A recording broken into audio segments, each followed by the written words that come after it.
এলাকার সমস্ত সম্প্রীতিপ্রিয় শান্তিপ্রিয় মানুষের কাছে আমাদের অনুরোধ, আপনারা এই মিছিলে দলে দলে যোগদান করে মিছিলটিকে সফল করে তুলুন।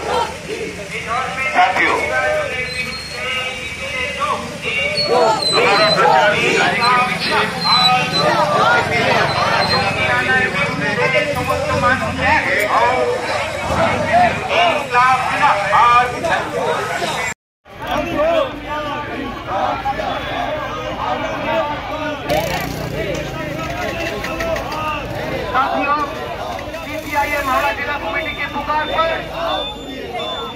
कश्मीर में जो आतंकवादी हमला हुए हैं, जिसमें 25 लोग मारे गए हैं, उनकी कत्ल के खिलाफ उनके ऊपर जो শান্তিপ্রিয় মানুষের কাছে আমাদের অনুরোধ, আপনারা এই মিছিলে দলে দলে যোগদান করে মিছিলটিকে সফল করে তুলুন।